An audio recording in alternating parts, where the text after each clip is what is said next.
Hello guys, LifeHackster here, and today we are going to review and check out the Wyze Cam Floodlight version 2. Now this is not like the version 1 where a Wyze Cam V3 is screwed in on a floodlight. Thank you Wyze for sending me this floodlight cam to be checked out. This records in 2K quality, 2304 by 1296 pixel resolution at 20 frames per second in daytime and in color recording at night, and 15 FPS in infrared night vision. It has a wide 160-degree diagonal field of view, so you are seeing more compared to the version 1. And as to its floodlights, its brightness is adjustable up to 2800 lumens bright and has a 5000 Kelvin color temperature, enough to light up my backyard, and also has an ambient light mode if you want dusk to dawn or put it in a schedule, and it will turn on full brightness when motion is detected. Also, the floodlights has up to a 270-degree detection range, and it can trigger even if the motion is behind and on the side of the camera. As to recording, it records locally to a microSD card up to a 256GB card, and can be set up to record 24/7 or events only, and you can access these recordings without a subscription. But to get the full features of this floodlight camera, like smart person, pet, and vehicle detection, and also event recording to the cloud and accurate notifications, then you need the Cam Plus subscription, which starts at $3 a month per camera, or $20 a year, or $10 a month, or $100 a year for unlimited Wyze cameras. This is weatherproof with an IP65 rating, connects to a 2.4 GHz Wi-Fi, and is compatible with Google Assistant and Amazon Echo devices. Inside the box, you will get a quick start guide and the floodlight cam itself. Build quality is plastic. We have the camera lens, light sensor, speaker, and PIR sensor here in the bottom. And on one side, we have a rubber flap that covers the microSD card slot. And also we have the setup button. On the back, we have the wiring. And this only needs to be connected to a hot or black wire and neutral or white wire. Because it is made of plastic, no ground wire needed. What else do we have? We have the S-hook, metal bracket, wire nuts and rubber plug, and different type of machine screws for your junction box, a central screw, and the green ground screw if needed. To install, turn off the switch to the junction box that you are going to use, and also turn off the breakers to make sure power is off. And I'll demo a wall install. Screw in the bracket to your junction box. Hook the S-hook to the floodlight and hook it to the junction box. I'll be using Wago connectors. I'll connect the white or neutral to the white wire, then black or hot wire to the black wire. If you have a green or bare copper wire, you can use the green screw to connect it to the metal bracket for ground. Tuck the wires in and screw the floodlight cam to the junction box using the central screw. Adjust the floodlights and cover the central screw with the rubber cap. To set this up, turn on power and open up the Wyze app. Click the plus sign to add device. Cameras, choose Wyze Cam Floodlight version 2 and answer the prompts, and I already installed this. Light is flashing. Click join and select your Wi-Fi network. Type in your password and wait until setup is complete. Name the floodlight, and because I have the unlimited Cam Plus subscription, I'll add this to my plan and update the firmware if needed. Now this Wyze Cam Floodlight version 2 can also be installed under the eaves or in a ceiling, and this is how I'm going to set this up for testing. But first, let's check the settings in the app. When you open up the app, you will see the snapshot from the floodlight. Click on it to get to live view, which loads up pretty quick. In here, you can turn on the floodlights, which will change it to color mode. You can start two-way talk, which is full duplex. SD card if you want to check the recording stored on the card. And it will be a timeline, which it also labels the events.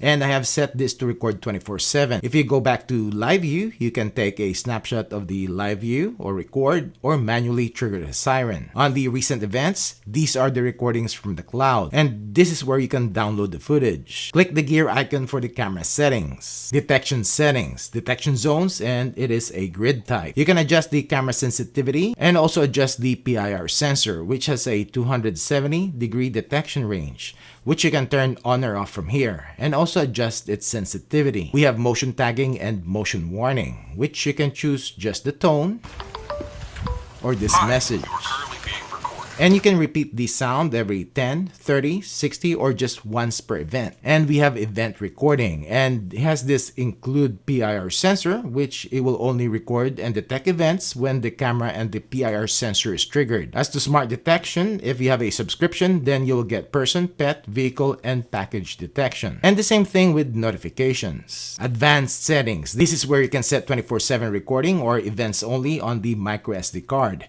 and you can format it from here. Night vision mode and other settings. And as to floodlight settings, you can change the brightness level and it will turn on when it detects motion.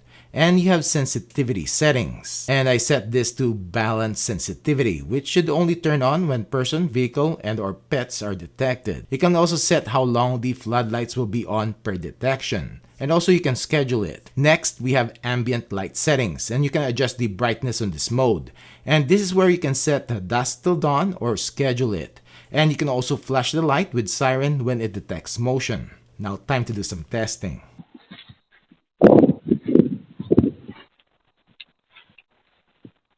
So this is the audio quality of the Wyze Cam Floodlight version 2. And this is starting at 10 feet, 15, 20, 5, 30, 25, 40, percent.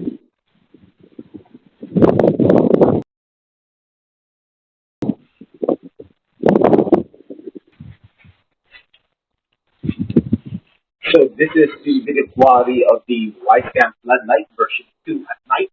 And this with its floodlight turned on. And this is what it looks like at 10 feet, 15, 20, 25, 30.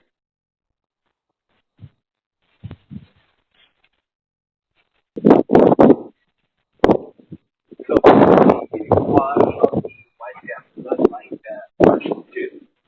And this is 6 infrared LED.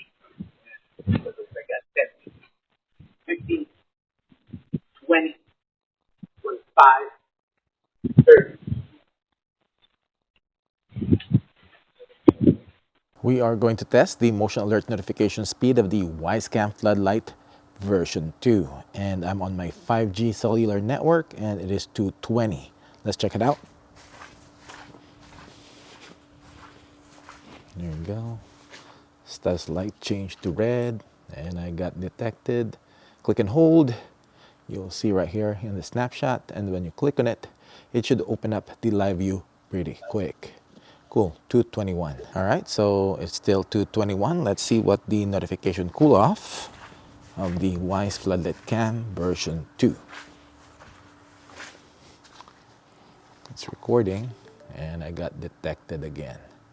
Cool. We are going to test the maximum detection distance of the Wyze Floodlight Cam version 2. And I guess it uses its PIR sensor plus the camera detection. But we'll see at 40 feet. All set to sensitivity to max detection. Not at 40. Wyze is saying that if you install this around 10 feet high, then you'll get detected. That's 35. Oh yeah. I got detected at 35 feet. This is the audio quality coming out from the Wyze Cam Floodlight version 2. This is the audio quality coming out from the Wyze Cam Floodlight version 2.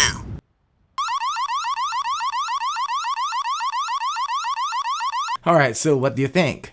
As to video quality, and this happens if you have a wide angle lens and combining it with high compression, and you will get a not so great video quality.